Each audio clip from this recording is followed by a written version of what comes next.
This video is about derivative rule of a trig function. In this class, we just deal with the very basic trig function. Remember, the x is in radians. So we will deal with the sine x, cosine x, and a tangent x. Really basic trig function. You have sine x. When you do the derivative, you will get cosine x here. Then for cosine x, when you do the derivative, you will get the negative sine x. For tangent x, when you do the derivative, you will get 1 over cosine square x. Basically, this is a secant square x. When you take an IB exam, you could say this is given. Now let's go to the examples. For number 1, y equals sine x squared. So we know the derivative for sine x, that is a cosine x. For dy by dx, you will get cosine x squared first. Then you have to do the derivative for x squared. So you get the cosine x squared times 2x. Then you will get 2x cosine x squared. Now let's go to number 2. For dy by dx, this will be the power function. Outside function is a power function. So you will get the 2 times sine x. Then you have to do the sine x, do the derivative, so that you can get the 2 sine x cosine x.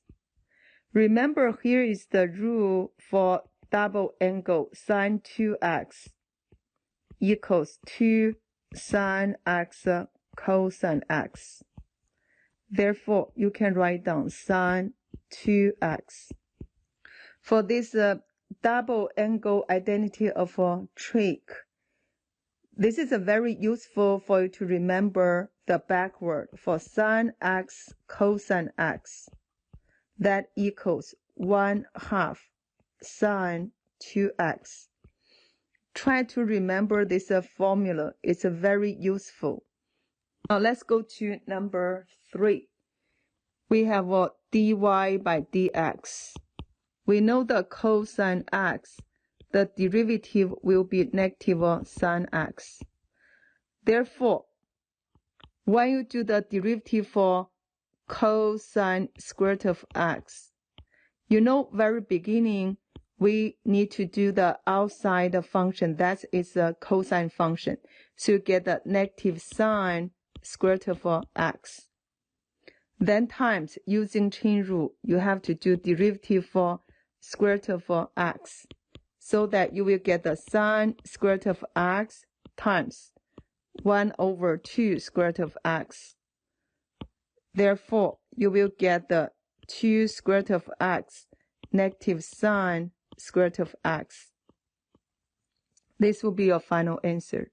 For number 4, you know the outside function is a square root of function. For square root of function, square root of x, when you do derivative, is 1 over 2 square root of x. Therefore, for dy by dx, you will get 1 over 2 square root of cosine x. Then don't forget, using chain rule to do the cosine x, you got to do derivative. Therefore, you will get the 2 square root cosine x. And to the top, you will get the negative sine x. Now let's go to number 5. So we know the sine x, the derivative equals cosine x. For cosine x, the derivative equals negative sine x. We go to number 5, dy by dx equals 4 is coefficient. So the derivative for sine x will be cosine x. minus. For derivative for cosine x is a negative sign. Yeah, remember that is a 2x. Then don't forget do the derivative to 2x will be 2.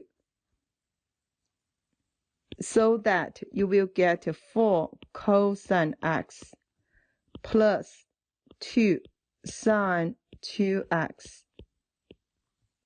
Now let's go to number 6 for dy by dx equals 3 is a coefficient. We know for tangent x, the derivative, you will get the 1 over cosine square x. Therefore, for tangent to x, you can write down 1 over cosine square 2x. Then you have to do the derivative to 2x by using chain rule, that is 2. So that you organize, you will get the 6 cosine square 2x. Let's go to number 7. So for number 7, we got to use quotient rule. So dy by dx equals, make your denominator square. Normally I put the parentheses, so I know this one go here. It will be x. Then you will do the sine 2x.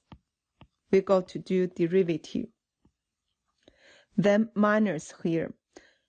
With which you will do the x derivative, then the sine 2x. Then we organize. Your denominator is x squared.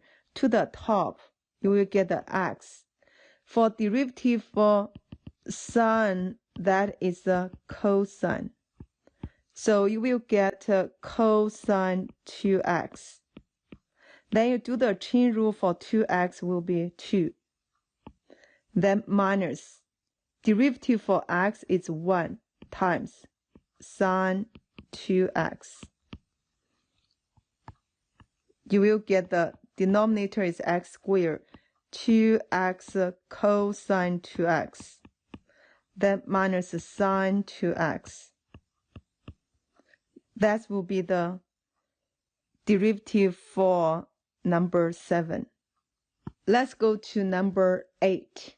Whenever you see division line, we'll say, yeah, we need to use quotient rule. But it's not always the truth though. Sometimes when you see only the number in the numerator and then it's a monomial like tangent as a denominator. So it's easier way to use power rule. I will change this one into single power so that we can use a power rule to do this. So we have y equals 8 times tangent negative third power x over 3. When we do the derivative dy by dx, the coefficient 8 stay.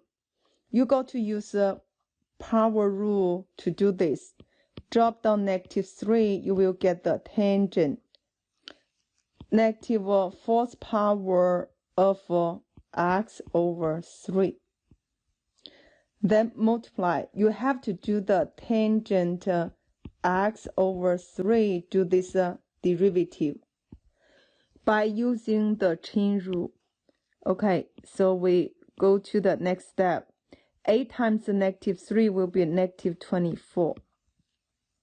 For this is the one, I can write down tangent to the fourth power of x over 3. Then times, we do the derivative for this. You will get the 1 over cosine square, this one. Then don't forget you have to do the chain rule again for tangent x over 3. As we know, x over 3, the derivative we can write down that is 1 over 3x. Therefore, the derivative is 1 over 3. So I multiply by 1 over 3. Remember when you're doing the chain rule, you know, that one is dy by dx.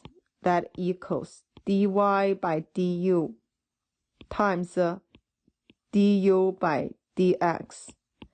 In other words, you will get two derivative multiplication. See, this is the one and multiply by this. This is a chain rule.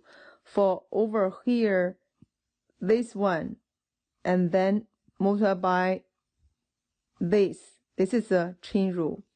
Now let's organize. So your final answer, this is reduced. You will get the -8 to the top.